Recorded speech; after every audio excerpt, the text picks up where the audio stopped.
Xiao Yan, sang iblis api abadi terbang, dan Xuan Huang muncul di dunia api yang sama sekali berbeda.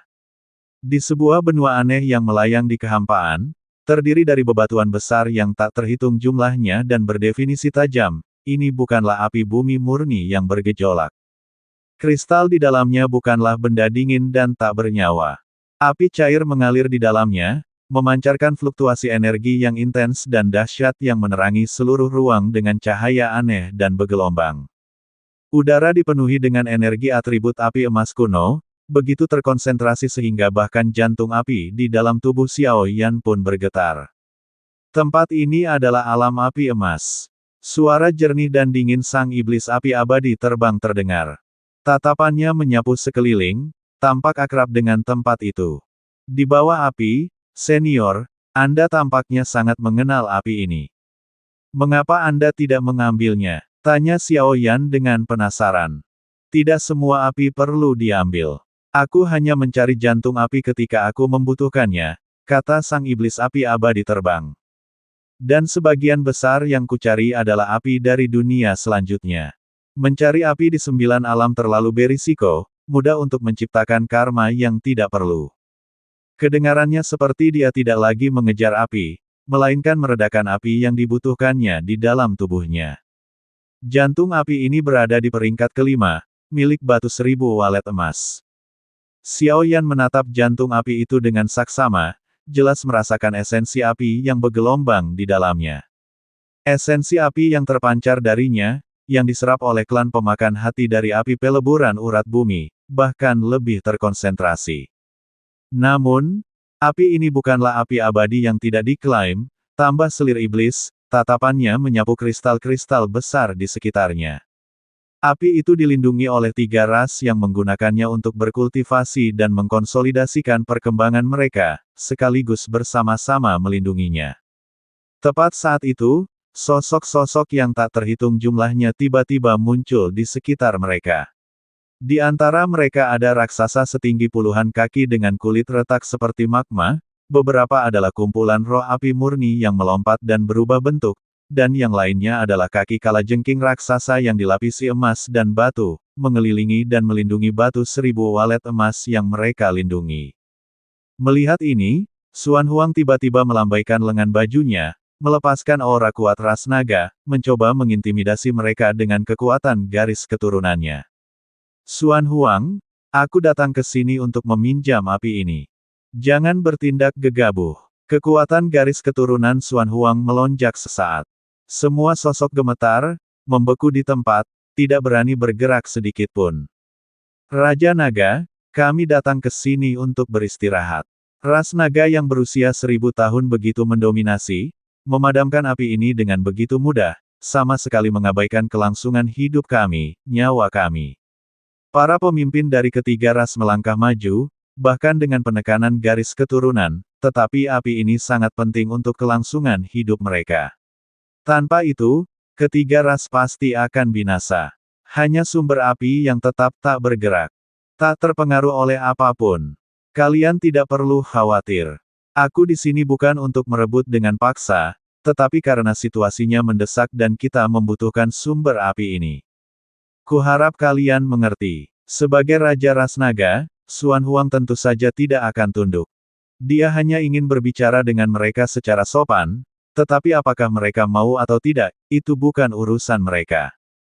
Api ini adalah hasil dari upaya tak terhitung dari ras berkaki tigaku. Hanya dengan begitu api ini mencapai kejayaannya saat ini. Jika kalian mengambil sumbernya, bagaimana kita akan melawan invasi ras asing? Raja Naga mengabaikan nyawa kita. Xiao Yan. Dia sudah gagal memahami kata-kata mereka ketika dia bersama klan 10 bintang. Sekarang dia hanya bisa memahami kata-kata Xuan Huang, tetapi dia tidak mengerti apa yang dikatakan orang-orang berpenampilan aneh ini. Apa hubungannya rencana besar kalian dengan kami? Melindungi ras dan tanah air kita adalah tugas kita. Itu sangat penting bagi kita. Ketiga ras itu sehati dan tidak mau mundur sejengkal pun. Jangan begitu tidak tahu malu. Xuan Huang meraung, aura kuatnya meledak dan langsung menghambur-hamburkan semua orang. Jika Raja Naga bersikeras merebut sumber api secara paksa, kita akan mati cepat atau lambat. Apa yang perlu ditakutkan? Ketiga pemimpin ras, yang dipukul mundur dalam pertempuran ini, akan dengan bangga maju lagi. Mata Xuan Huang menjadi gelap, dan dia hendak menyerang. Saudara Xuan Huang, tunggu. Mereka adalah pemilik api. Api itu tidak boleh direbut secara paksa. Jika kau benar-benar tidak menginginkannya, biarkan saja. Xiao Yan menghentikan Xuan Huang, tidak ingin melukai makhluk hidup apapun di dunia gunung dan laut karena dirinya. Seperti yang dikatakan iblis api abadi Fei, ini akan menciptakan karma yang tidak perlu. Keinginan mereka untuk melindungi tanah air mereka tidak berbeda dengan keinginan kita. Perebutan paksa bukanlah cara kita. Meskipun ketiga ras itu terguncang oleh kekuatan naga, darah mereka mendidih. Kaki mereka hampir goyah, namun mata mereka menyala dengan tekad yang tak tergoyahkan. Mereka mengeluarkan geraman rendah, tekad mereka untuk menghancurkan daripada menyerah terungkap. Xiao Yan, menyaksikan ketiga klan menghadapi kematian tanpa gentar, tergerak oleh tindakannya sendiri, bukankah mereka juga melindungi tanah air mereka dengan segala cara? Dewa Pelindung, Kaisar Sichuan, aku tahu. Jika memang tidak ada cara lain, maka carilah api lain. Xuan Huang, melihat kegigihan dan tekad di mata Xiao Yan, meliriknya lagi, seolah menghadapi musuh yang tangguh.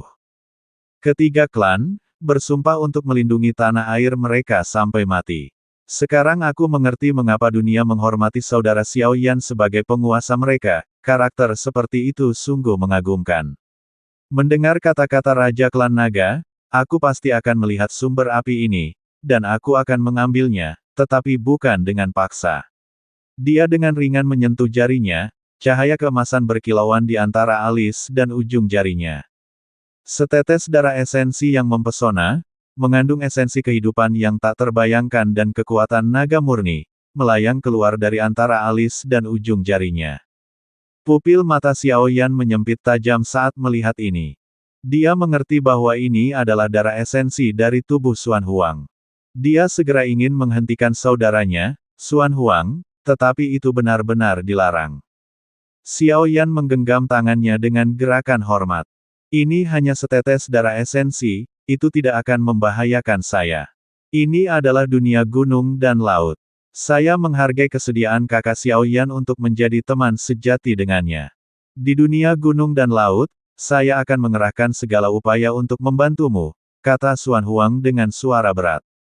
Sebelum Xiao Yan dapat berbicara, tatapannya menyapu tetesan darah esensinya yang tersisa.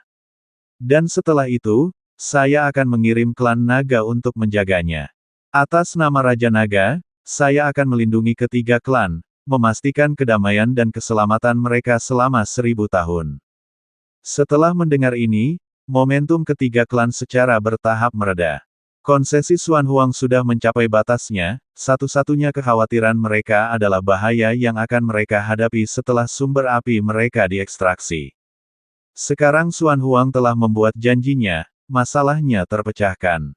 Ketiga ras tersebut mempertahankan aliansi mereka hingga saat ini bukan karena mereka bodoh, tetapi karena mereka tahu bahwa jika mereka tidak menyerah sekarang, Raja Naga ini, bahkan jika dia tidak menimbulkan masalah bagi mereka sekarang, pasti akan mempersulit mereka nanti.